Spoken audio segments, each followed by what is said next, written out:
Ce n'est pas sans émotion que j'interviens dans ce prestigieux lieu à l'invitation de la fondation, une fondation qui travaille sur la mémoire. Je ne pense pas que ce soit le but que de travailler sur la mémoire. Au-delà de la mémoire, il me semble, le but devrait ou est le but commun ou un destin commun entre les deux rives. Toute interaction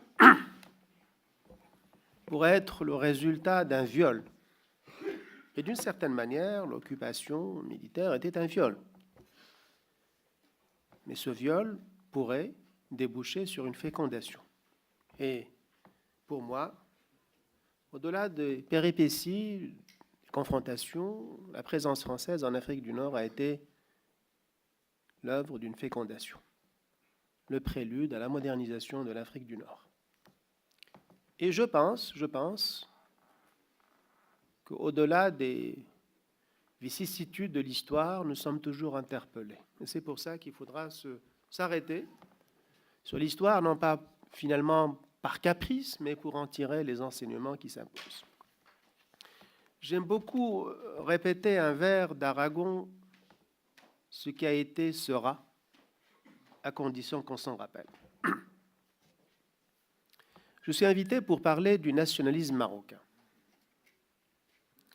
Et ce n'est pas une mince affaire.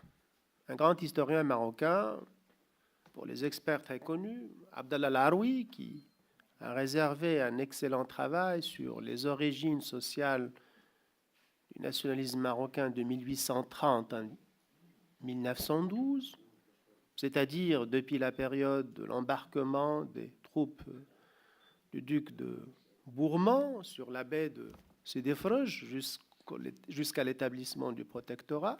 Et dans ce livre, Laroui pose la question, est-ce qu'on pourrait parler de nationalisme? Est-ce que les mouvements de résistance à la pénétration coloniale étaient l'expression d'un véritable nationalisme? Il ne répond pas à la question, mais je pense que le questionnement ne mérite pas, ou plutôt mérite l'intérêt. Il ne manque pas d'intérêt. À mon sens, la résistance était plus l'expression d'appartenance tribale que de nationalisme à proprement parler. Et il est vrai aussi que la dimension religieuse primait sur une quelconque appartenance d'une nation marocaine. Autant dire que le nationalisme marocain est tout simplement quelque chose de nouveau. Et peut-être que nous pourrons le dater. Il est incontestablement la réaction à la présence française, et peut-être aussi espagnole, comme vous le savez, le Maroc était partagé entre plusieurs zones. La zone nord qui était donc confiée à l'Espagne, avec une zone internationale à Tanger, et puis bon, la zone française, ou comme on l'appelait à l'époque, le Maroc français. Donc le nationalisme était d'abord une réaction à cette pénétration coloniale. Mais il n'y avait pas que ça. Et son Excellence, Monsieur l'ambassadeur, Grasset a parlé justement de l'influence du Moyen-Orient. Le Moyen-Orient qui, déjà, suite aux accords de Sykes-Picot, bien avant, finalement, renouait avec l'idée d'un nationalisme arabe. Peut-être que j'aurai l'occasion d'en parler plus amplement dans le débat, même si ce nationalisme arabe était initialement circonscrit à ce qui était l'Arabie, plus finalement le croissant fertile. L'Égypte n'allait être finalement intégrée à cette grande nation entre guillemets arabe qu'après coup. C'était dans les années 40. Mais il est vrai que déjà, à partir des années 30, le Maroc allait subir l'influence du Moyen-Orient. Et donc, comme je l'ai dit, nous avons déjà de vecteurs, donc qui vont en quelque sorte actionner le nationalisme, la réaction à la France, et deuxièmement, l'influence du Moyen-Orient. Et nous allons avoir une date, 1930. C'est un peu la date qui va cristalliser ce qui est appelé le nationalisme marocain. La date est déjà chargée. Il y avait, comme vous le savez, ça a été mentionné, les festivités célébrant donc le centenaire de l'occupation de l'Algérie. Et le Maroc, ou les Marocains plus exactement, en tant que musulmans, ne pouvaient pas ne pas être sensible à ces festivités. Suite déjà donc à ces festivités, en Algérie, il y aura la création de ce qu'on appelait l'association des oulémas, Jamaïat Ulama al-Muslimin, présidée par Ben Badis. Et le Maroc suivait ce qui se passait en Algérie. Mais le déclencheur dans le cas marocain, c'était la promulgation d'un dahir, c'est-à-dire d'un édit royal sur les juridictions en pays berbère.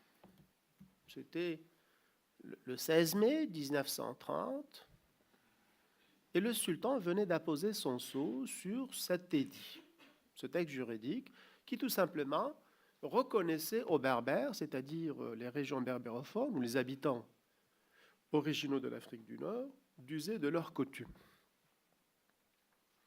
Scientifiquement, il n'y avait rien d'attentatoire. Et ce texte ne faisait que consacrer quelque chose qui existait déjà. Peut-être j'aurai l'occasion d'en parler pour les experts. Mais c'est ce texte-là, qui s'appelle le Dahir berbère, qui va déclencher tout simplement une réaction de la part des élites citadines. Il était considéré comme étant attentatoire au texte qui régissait le Maroc, ou l'Empire chérifien plus exactement à la France, suivant l'article, conformément plus exactement au traité du protectorat, où il était dit comme quoi la France devrait respecter l'islam, le makhzan, c'est-à-dire l'autorité, et introduire les réformes nécessaires. C'était finalement les trois piliers, et donc contenus par le texte fondateur, à savoir le traité de Fès de 1912. Et bien, c'était considéré comme étant attentatoire à l'islam.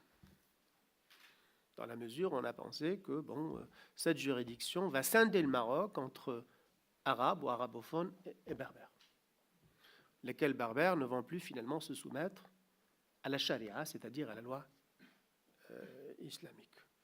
C'était, objectivement parlant, un jeu beaucoup plus politicien, parce que la réalité est beaucoup plus complexe, et peut-être j'aurai l'occasion d'en parler. Mais ce qui va donner de l'importance à ce texte, ce n'est pas tellement le jeu interne, mais c'est l'amplification qu'il aura en dehors du Maroc. L'ambassadeur a parlé de l'action d'un Syrien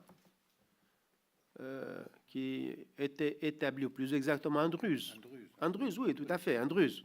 Un Druze, mais bon, établi en Suisse, Amir Shakib Arsalan, et qui était marqué par la grandeur de l'Espagne musulmane, qui avait effectué un voyage, et puis bon, il a pensé qu'il allait tout simplement pousser vers Tanger. Et de Tanger, il a été reçu par une élite de Tétouan. Il était reçu par une élite de Tétouan qui l'ont invité tout simplement à venir à Tétouan. Et de là, ils l'ont sensibilisé sur le dahir berbère. Il en fera depuis pratiquement, nous sommes là en août 1930, il en fera une affaire personnelle. Il montre un peu, excusez-moi l'expression, la sauce, pour attaquer la France coloniale en disant, voilà, c'est une affaire contre toute la nation musulmane. Et son action portera, il avait un organe qui sortait à Lausanne, il me semble, la nation arabe, et il va souffler à ces jeunes nationalistes marocains de confectionner une revue.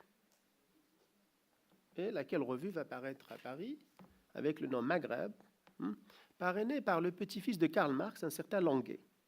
C'était un peu la matrice de ce qui va devenir le nationalisme marocain. Il y aura des jeunes, peut-être pas tenus de connaître leur nom, mais je vous dirais tout simplement d'eux, pour les experts, etc. Un certain Palafrèche, ou plus exactement Palafrèche avec un P, d'origine morisque, de cette Espagne donc qui a cessé d'exister. Et un autre Belhassan Ouazani, donc deux esprits formés à l'école française, etc., mais qui vont être tout simplement les promoteurs du nationalisme. Je dois dire qu'en fin de compte, la tête pensante au Maroc, c'était un certain Abdeslam Bennouna. On n'en parle pas beaucoup. C'est méconnu, mais c'est lui qui va financer la revue Maghreb. Et c'est lui qui a invité donc Shakib Arsalan. J'en parle parce que quelque part, il a été considéré par l'historien Charles-André Julien comme étant le père du nationalisme marocain. Et son sort un peu rappelle, toute proportion gardée, celui de Msalih el-Hajj en Algérie. C'est-à-dire, les deux ont été frappés par un déni, par un oubli. Il n'y a au Maroc aucune rue qui porte, par exemple, le nom de Abdeslam Ben Nouna. Rien, même pas dans sa ville natale à Tétouan. Donc, d'une certaine manière, son sort un peu rappelle ce nationaliste algérien, Msalih el-Hajj, qui certainement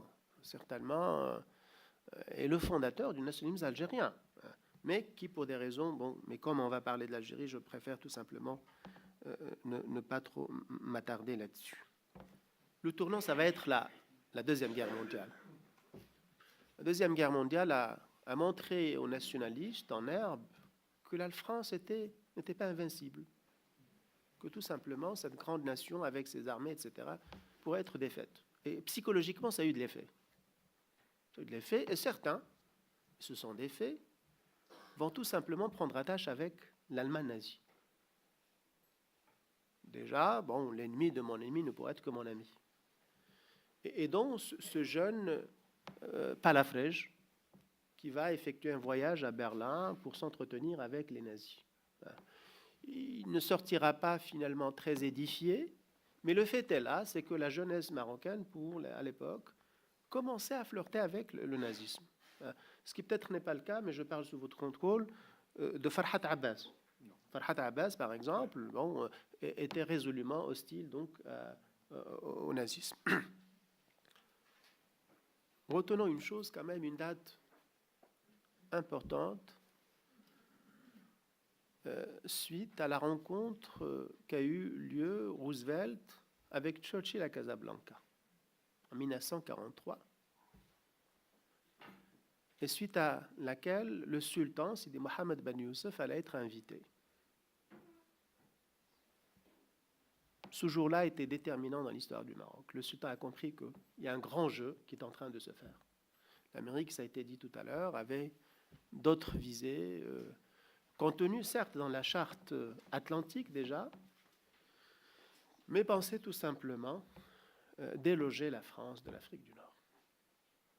C'est un peu un jeu pas clair, dont nous ne maîtrisons pas encore finalement les tenants et aboutissants, mais le jeu américain a commencé pratiquement à s'impénétrer dans toute la toile de l'Afrique du Nord via les jeunes. Nous savons que, par exemple, Mehdi Ben Barka, par exemple, Abdelrahim, plus exactement Mehdi Ben Barka, avait des relations avec les Américains. Nous savons aussi que les Américains avaient actionné les syndicats. Ce n'est pas un hasard, par exemple, que malheureusement, bon, l'un des grands syndicalistes tunisiens, Farhat Hachad, etc., a été tué. Donc, quelque part, tout cela va décider ces nationalistes à présenter un document à la résidence générale, c'est-à-dire le lieu où il y avait le protectorat, demandant non pas l'introduction des réformes, mais tout simplement l'indépendance, c'est-à-dire mettre fin au traité qui liait l'Empire chérifien à la France. C'était une nouveauté. Donc, c'était même osé. Et donc, le texte a été présenté à la résidence, a été présenté au consul américain et au sultan. C'était le 11 janvier 1944.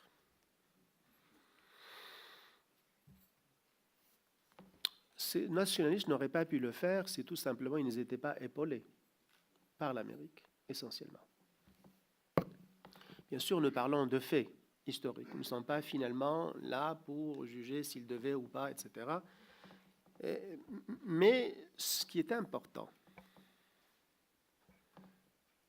c'est que ces jeunes avaient l'intelligence et la lucidité politique à gagner le sultan de leur côté, de soustraire le sultan de la France, ou de la France coloniale plus exactement. Ils l'ont fait à travers son fils Moulay Hassan, celui qui allait devenir roi Hassan II, lequel Hassan II donc, suivait sa formation au collège royal et qui avait comme professeur de mathématiques un certain Mehdi Mbarka, et un certain Mohamed El-Fassi, tous deux membres fondateurs du parti de l'Istiklal. C'est certainement le fils qui va influer sur le père, et le père deviendra nationaliste, va épouser tout simplement la revendication des nationalistes. Et il l'exprimera en 1947, lors d'un voyage qu'il va effectuer en avril 1947 à Tanger. Ce voyage a été déterminant. Bon, les autorités françaises ont tout fait pour finalement repousser ce voyage, mais la France à l'époque était entrée dans une nouvelle phase, disons, d'accalmie et de relations plutôt libérales, du fait que entre guillemets, les indigènes étaient morts pour l'honneur de la France, donc il y avait une nouvelle donne, une nouvelle politique. Et donc, en fin de compte, on ne pouvait pas refuser au sultan de se rendre à Tanger. Le but de ce voyage, c'était de confirmer l'intégrité du pays, lequel pays, comme je vous ai dit, était partagé entre plusieurs puissances. Mais nous savons, encore une fois, que ce voyage a été aussi soufflé par les Américains. Disposant d'informations, du moins je suis arrivé sur un certain nombre de choses, que si les nationalistes étaient derrière, ils étaient aussi couverts par les Américains. Ce voyage a eu lieu, même s'il faut reconnaître aussi qu'il y a eu des tentatives pour tout simplement que ce voyage n'ait pas lieu. Il y a eu malheureusement, c'est un fait aussi, un carnage donc, à Casablanca par celui qui était président de la région de Casablanca, c'était plus exactement contrôleur civil de la région de Casablanca, Boniface, il y a eu pratiquement un carnage. C'était perpétré pour tout simplement détourner le sultan, pour tout simplement l'empêcher d'y aller. Il y va et il prononcera un discours qui fera date. Il fera date parce que le sultan exprime dans ce discours l'appartenance du Maroc à la nation arabe et son souhait d'intégrer la Ligue arabe qui venait d'être créée. Et exprime aussi le souhait de la nation marocaine unifiée, d'être indépendante. Autrement dit, couper les liens avec la France. Et mieux, au pire, il ne remercie pas, donc, comme c'était l'usage, la nation française. L'État français plus exactement. Il était d'usage, donc, à chaque discours, etc., d'exprimer la gratitude du Makhzen chérifien à l'œuvre de la nation française. Il ne le fait pas. Il ne le fait pas pour protester, donc, contre les actes perpétrés à Casablanca 2 jours avant son voyage. C'était un tournant. C'était considéré comme lèse-majesté. Et le président général de l'époque, Labonne, Éric Labonne, a été donc relevé de ses fonctions. Et on a pensé tout simplement nommer un militaire, un sabra, un pied noir, donc natif de Constantine.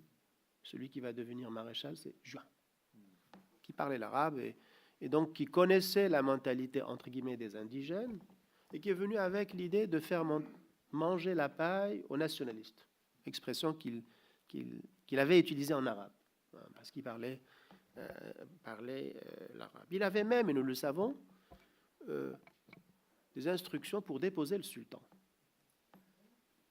Quel sultan, finalement, est sorti de son rôle, et la manœuvre va tout simplement durer jusqu'en 1953 et qui sera tout simplement exécutée par un résident général qui a servi au Maroc, qui a fait le Maroc, le général Guillaume. Guillaume, qui était un grand spécialiste. Absolument. Alors, je ne vais pas trop m'attarder là-dessus parce que le but, c'est de parler du nationalisme marocain.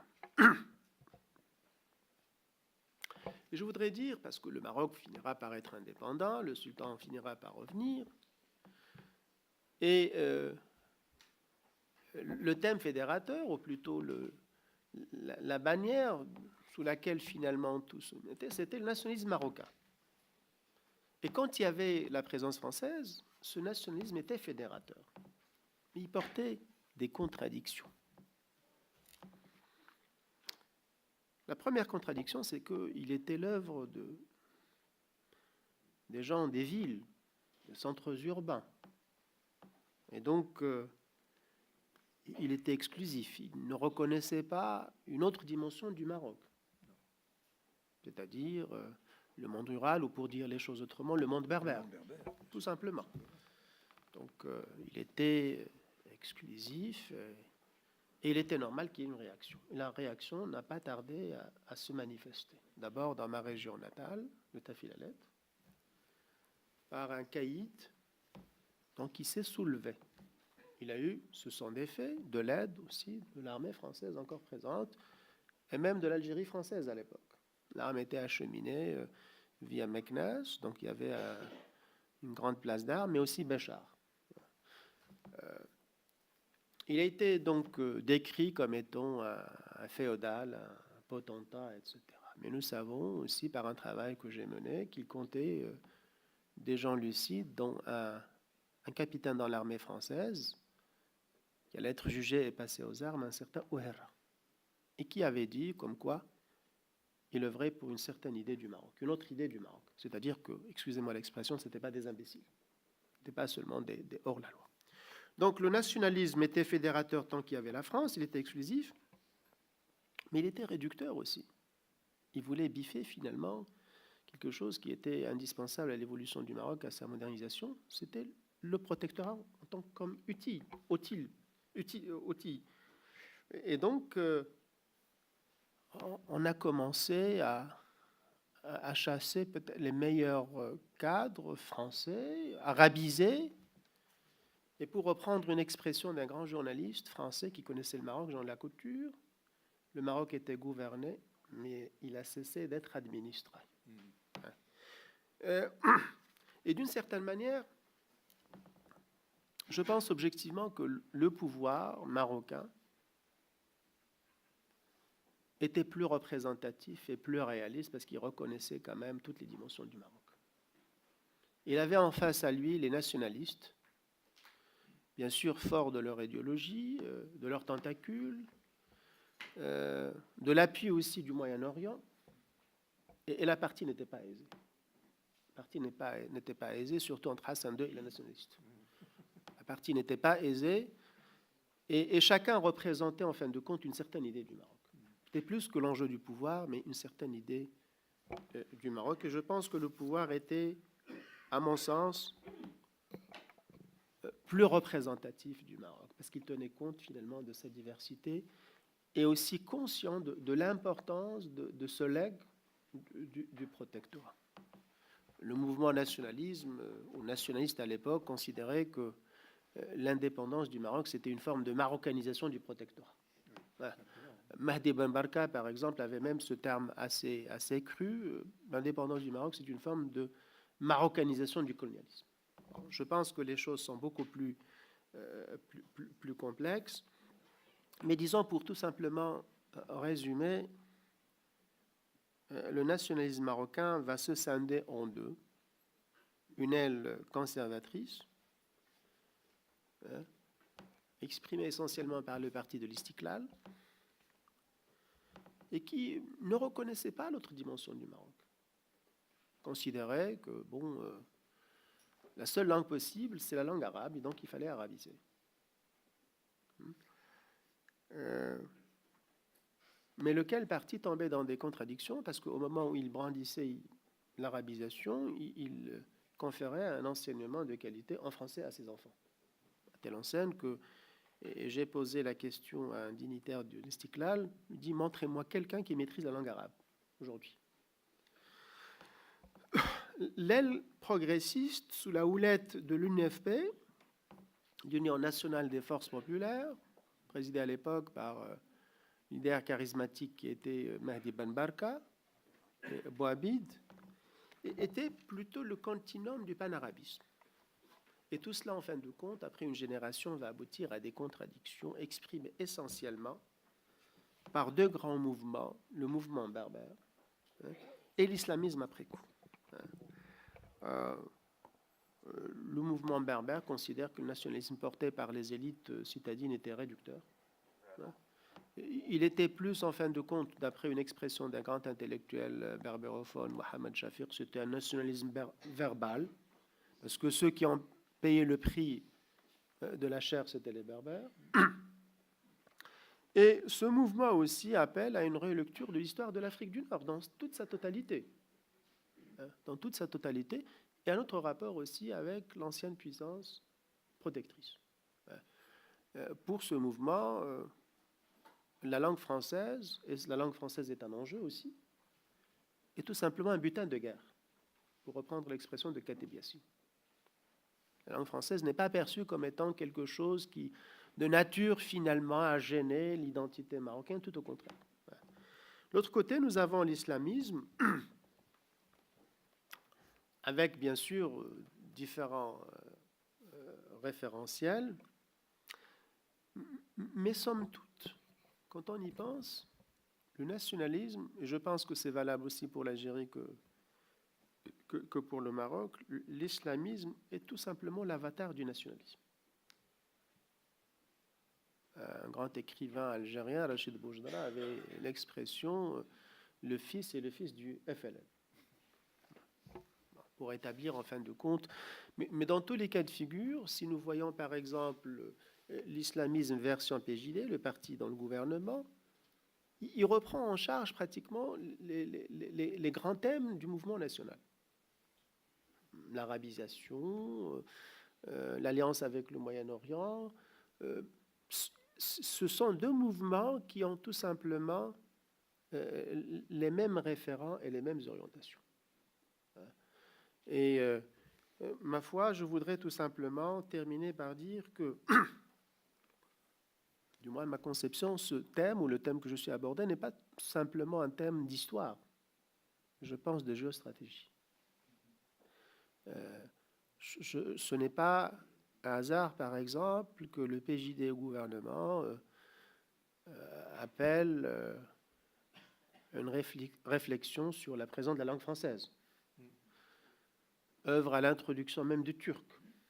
Ce n'est pas un hasard que, par exemple, un certain nombre de leurs élites effectuent leur voyage en Turquie.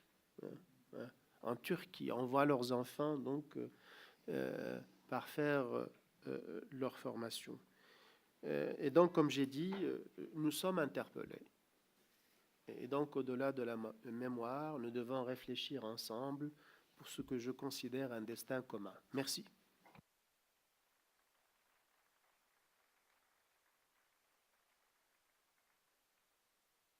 Merci, c'est Hassan. Je vois qu'on est